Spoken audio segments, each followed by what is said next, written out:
అందరికీ నమస్తే. పర్చూరు నియోజకవర్గం చాలా కీలకమైనటువంటి నియోజకవర్గం. జిల్లాలో అంటే ఉమ్మడి ప్రకాశం జిల్లాలో ఎక్కువగా మంత్రి పదవులు చేసింది గతంలో ఈ 15 ఏళ్ళ నుంచి కాకుండా గతంలో ఎక్కువసార్లు ఇక్కడ దగ్గుబాటి వెంకటేశ్వరరావు గారు, గాదే వెంకటరెడ్డి గారు, ఆ తర్వాత మధ్యలో ఒక మహిళ లక్ష్మీ పద్మావతి గారు అనే ఒక మహిళ ఎవరు వచ్చారు, ఆమె కూడా తెలుగుదేశం ప్రభుత్వంలో మంత్రిగా ఇక్కడ పనిచేశారు. సో ఇట్లాగా పర్చూరికి మంత్రిగా ఉండేటువంటి పరిస్థితులు, ఆ చరిత్ర అనేది ఎక్కువగా ఉంది. సో అయితే ఇక్కడ గతంలో ఎమ్మెల్యేగా పనిచేసినటువంటి వ్యక్తి దగ్గుబాటి వెంకటేశ్వరరావు గారు. సో ఈయన భార్య దగ్గుబాటి పురంధేశ్వర గారు బీజేపీలో కీలక పాత్ర పోషిస్తూ ఉంది, చక్రం నింపుతున్నటువంటి పరిస్థితులు ఏపీకి సంబంధించి. సో అంతేకాదు పురంధేశ్వర గారు గతంలో కూడా కాంగ్రెస్ ప్రభుత్వంలో కూడా ఈయన కేంద్ర మంత్రిగా ఈమె పనిచేశారు.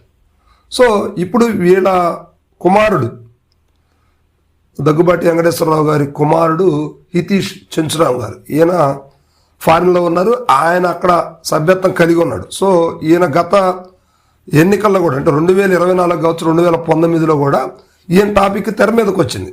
హితీష్ చెంచురామ్ గురించి పొలిటికల్గా కొన్ని వార్తలు అయితే వచ్చాయి. ఎందుకంటే ఈయన ఫారిన్ సభ్యత్వం అక్కడ పౌరుడై ఉన్నాడు కనుక ఇండియాలో పోటీ చేయడానికి లేదంటున్నారు. అయితే అది 2024లో కూడా క్లియర్ చేసుకోవాలని ప్లాన్ చేశారు, కానీ కుదరలేదు.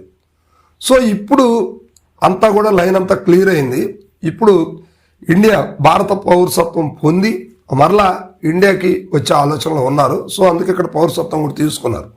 సో త్వరలో ఆయన రాజకీయ ఆరంగేటం జరగబోతా ఉంది. అయితే ఏ పార్టీ ఏందనేది కొంచెం ఆలోచించాల్సిన పరిస్థితులు అయితే అందరూ కూడా ఆ విషయంలో కొంచెం ఆలోచిస్తున్నారు. సో పురంధేశ్వర్ గారు ప్రస్తుతానికి బీజేపీలో ఉన్నారు.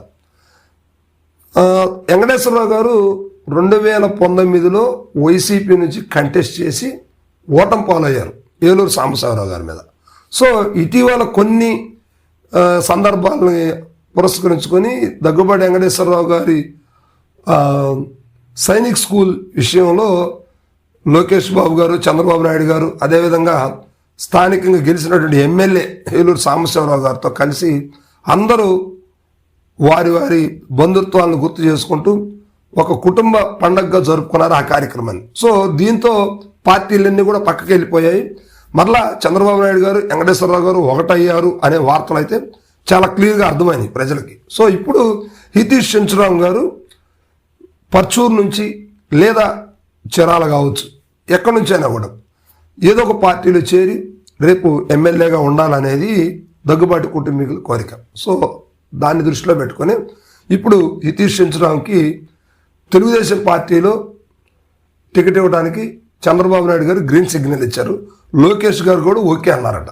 సో ఇప్పుడు ఆయన పర్చూరు నుంచి కావచ్చు, చీరాల నుంచి కావచ్చు, లేకపోతే ఎక్కడి నుంచైనా కూడా గెలవటానికి అంటే ఫస్ట్ పోటీ చేయడానికి అవకాశాలు అయితే తెలుగుదేశం పార్టీ కల్పిస్తే ప్రయత్నాలు అయితే జరుగుతూ ఉన్నాయి. సో మొత్తం మీద ఈయన వైసీపీలో తన రాజకీయ ప్రస్థానాన్ని విరమించుకున్నారు. ఆ తర్వాత పురంధేశ్వర్ గారు కాంగ్రెస్ పార్టీలో ఉన్నారు, బీజేపీతో ప్రస్తుతానికి నడుస్తూ ఉన్నారు. కుమారుడిని తెలుగుదేశం పార్టీలోకి తీసుకురావాలి. సో ఇలా 3 పార్టీలతోటి ఒక ప్రత్యేకమైనటువంటి ఆకర్షణగా నిలబడుతుంది దగ్గుబాటి గారి కుటుంబం.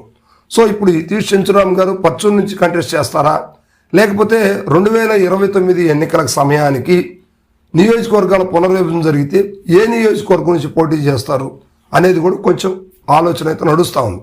సో మొత్తం మీద ఇతర దేశాల్లో ఉన్నప్పటికి కూడా మరలా ఇక్కడ పౌరసత్వం తీసుకుని ఇక్కడ కంటెస్ట్ చేయాలని రాజకీయ ఆరంగేటం చేయడానికి సిద్ధంగా ఉన్నాడు దగ్గుబాటి పురంధేశ్వరి వెంకటేశ్వరరావు గారి కుమారుడు హితీష్ చెంచురామ్. త్వరలో ఈయన తెలుగుదేశం పార్టీలో చేరి ఎక్కడి నుంచైనా కూడా పోటీ చేస్తారనే మాటలైతే వినిపిస్తా ఉన్నాయి. సో దీనికి సంబంధించినటువంటి వార్తలన్నీ కూడా సోషల్ మీడియాలో చక్కర్లు కొడతా ఉన్నాయి.